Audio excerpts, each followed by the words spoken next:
Hello, ladies and gentlemen. Welcome to Development Talking Time. My name is Bart. That's Rory, who you may know as Drybear, who has recently made the move over to the development side of things here. And after Alpoish's First God has brought us now the latest release, Ratatoskr.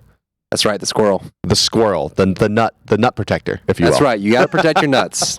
So Ratatoskr is, while being maybe a little bit light on lore overall, a little bit of kind of a side character in Norse mythology, is really I want to say it's a character that we've done a really good job of turning into a character, right? He seems to have a lot of personality and a lot of, like, there seems to be a big direction kind of for what this guy is, what he does, and how he does it. So can you kind of break down his personality, what he kind of looks like, and how it all works together? Yeah, sure. And honestly, one of my favorite parts about the early leaks of Ratatoskr is people talking about it's the obscure squirrel god, right? It's just right. And the only thing that tied us to his lore was really the fact that he was just the messenger. He would go up and down the world tree, which of course he could show is very big, scales the cosmos, right? And would talk to the bird at the top and the dragon at the bottom, and kind of just spread gossip, right? Nidhogg and the eagle, he's very cheeky, that kind of thing. And so we tried to like build on that one. And I think he turned out a lot better than a lot of us expected. He's very cute, he's very rambunctious, but also kind of squirrely to be very punny there at the same point. But you know, the way he's built is very much that kind of whimsical feel you'd hope for a squirrel god. Yeah. I mean that's what we see, and even in his kit, we'll get into kind of the specifics around one of the major mechanics that are associated with Ratatoskr. But generally speaking, his kit, his ultimate is jumping from branch to branch. That's right. He has kind of a dash that has conditional more dashes as a part of it. So he bounces around. He seems very high energy, kind of frenetic pace.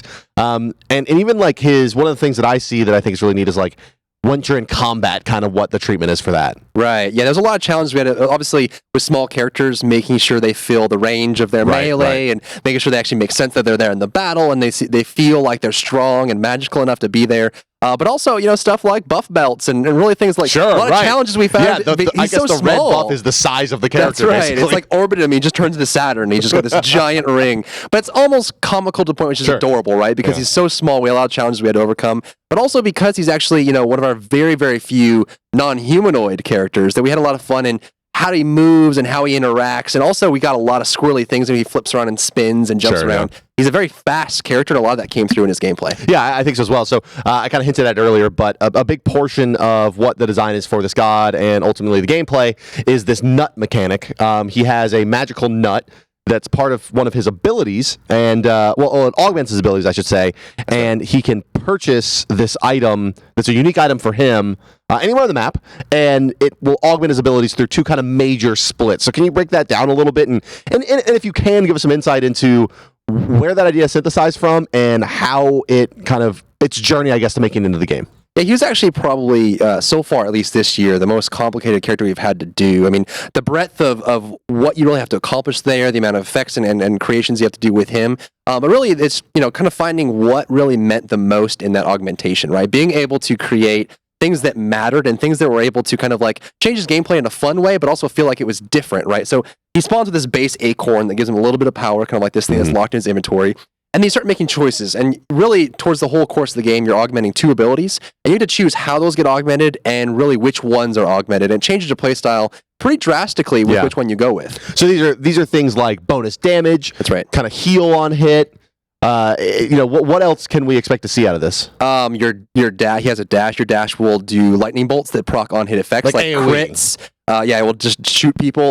You can turn your acorns and actually sticky grenades that stick to people and blow up after and get some good AoE there. And you have ways to stun people. I mean, it really changes your playstyle, but also the stats that are on those items and what ability they modify change your gameplay a lot as well. So he's an assassin, correct? Right. And is he in your testing and in your kind of theory crafting a jungler, you think, for this character? Yes. Does he have viability? A little bit of kind of what you're explaining here with how you can augment your unique item, that nut. I mean, does that allow you to bridge into other roles potentially? It changes a little bit about how he plays the jungle. I'm really curious to see if people can actually make him work in other roles. We haven't really seen too much success in the solo lane just because he's such a high mobility character, which means his defenses to start with are very low, very squishy. Yes, very squishy. So he has trouble kind of stacking up against warriors and getting bullied a little bit, but he's definitely, one of the fastest junglers on the map, a lot of mobility. He's very powerful and quick to strike, which makes him a very strong assassin in that role. And really comes down to how you want to fit into your team comp specifically. Kind of the goals we set out for Season 2 when we started building it out was just, variation in team comps and what characters you can pick, he can slot into so many different versions of that. You can almost line him up in every team comp. Okay, yeah. So it just has that expandability to kind of be the things. That's right. So just kind of before we go here, can you give us just any kind of tidbit of something that you tried that didn't work or something that barely didn't make it on the Ratatoskr? We actually tried a lot of things. One of the ultimates we wanted to do was him flying across the map and just locking on someone and hitting him while screaming the whole time, which is hilarious. Like flying squirrel? Yeah, like just kind of flying sugar glider? and just going at it. It was really hard to just have this heat-seeking squirrel flying. Did he like path through the world? No, he just went straight to you. So just, up and just boom, straight over to you. Cool. That didn't work out too well, but we had a lot of fun with kind of like hopping around branches and really a lot of the iterations that came out of it was just making sure the acorn variations were in the right spot and everything made sense. Yeah, well, thank you very much for the insight, guys, and I hope you guys enjoy Ratatoskr. For more on SMITE on YouTube here, check out all the annotations. But that does it for us, and we'll see you for the next Div Insight. Thank you, Rory, and have a wonderful day.